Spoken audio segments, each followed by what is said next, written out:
नमस्कार, मैं self Malika Parveen, assistant professor, government law college Bikaner. आज हम एलएलबी फाइनल ईयर के सब्जेक्ट सिविल प्रक्रिया संहिता में सेक्शंस पढ़ेंगे। ठीक है, पहले वीडियो में हमने सेक्शन पढ़ा था 42 तक। 42 में ये देखा कि अंतरिक्ष न्यायालय ट्रांसफरिंग कोर्ट जो होती है उसकी क्या पावर होती है। आज हम उसके आगे के सेक्शन देखते हैं। ठीक है, सेक्शन 43 और सेक्शन 44 एक जैसे हैं। ठीक है, सेक्शन 43 क्या कह रहा है? सेक्शन 43 ये कह रहा है कोई ऐसा सिविल न्यायालय है जो भारत में ही स्थित है, लेकिन उस पर सिविल प्रक्रिया संहिता लागू नहीं हो रही है, या कोई सिविल न्यायालय भारत के क्षेत्राधिकार से बाहर स्थापित किया गया है केंद्रीय सरकार द्वारा, लेकिन उस पर सिविल प्रक्रिया संहिता लागू नहीं हो रही है। तो कोई ऐसा सिविल न्यायालय जिस पर सीपीसी अप्लाई नहीं हो रही है, उस सिविल न्यायालय के द्वारा अगर कोई डिक्री जारी की जाती है और उसका एग्जीक्यूशन भारत में करवाना है या किसी ऐसे अन्य सिविल न्यायालय में करवाना है जिस पर सीपीसी अप्लाई होती है, तो कहाँ किसी भी सिविल न्यायालय में करवाया जा सकता है जिस पर सीपीसी लागू होती है।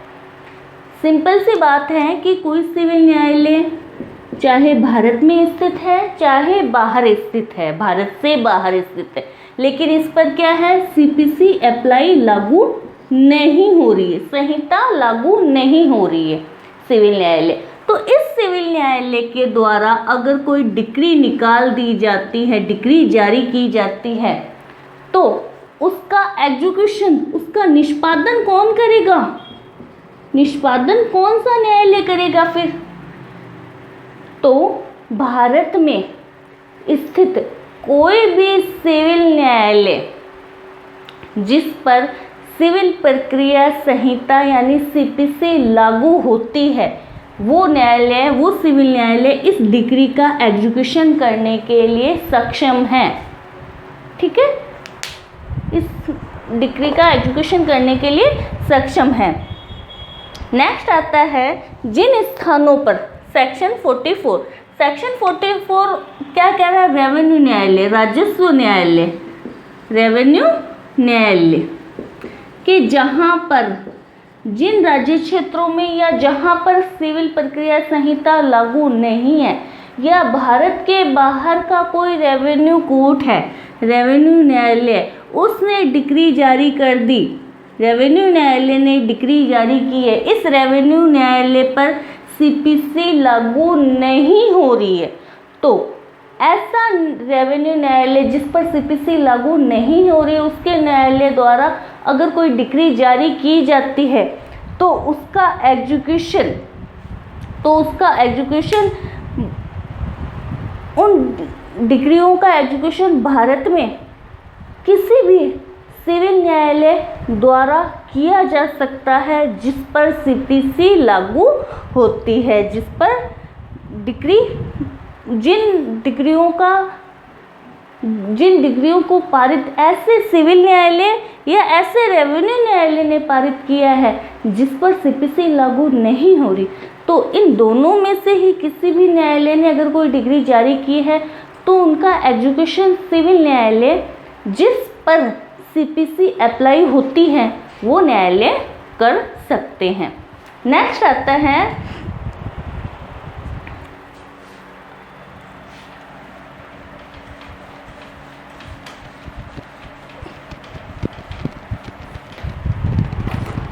A व्यतिकारी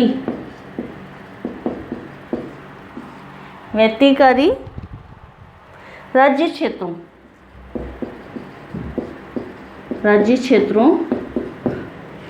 के न्यायालयों व्यतिकारी राज्य क्षेत्र यानी भारत से बाहर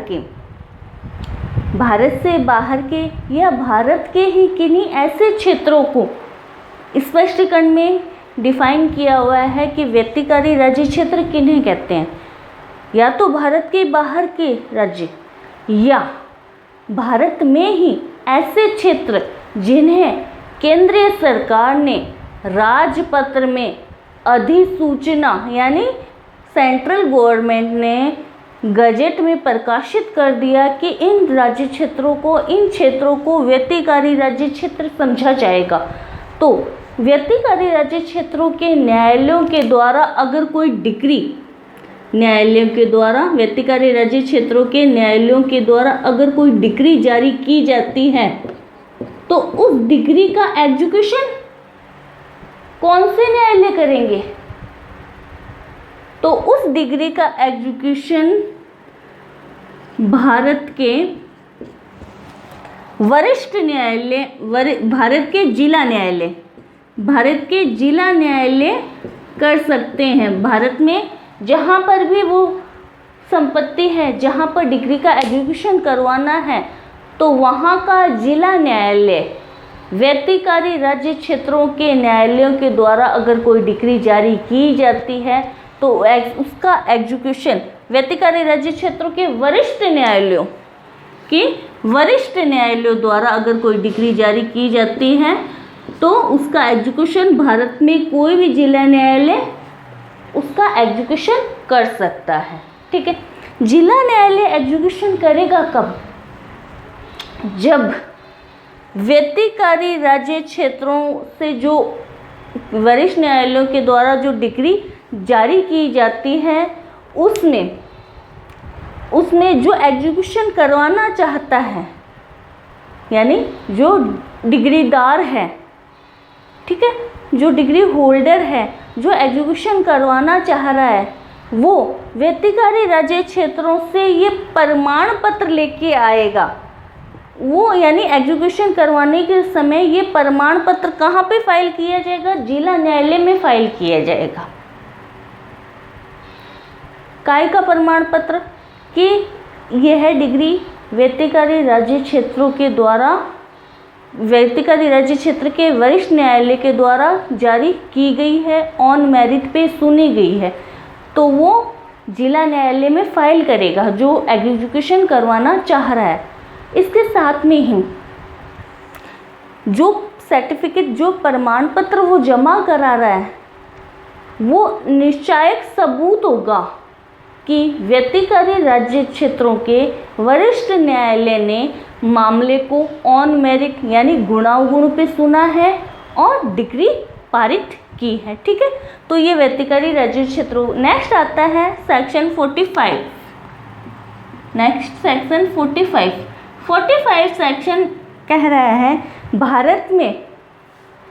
भारत के न्यायालय ने कोई डिग्री जारी की है, लेकिन अब उस डिग्री का एग्जीक्यूशन भारत से बाहर करवाना है। तो सिर्फ ये एक सेक्शन ही है 45 जो ये बताता है कि भारत में पारित डिग्री का एग्जीक्यूशन भारत से बाहर भी करवाया जा सकता है।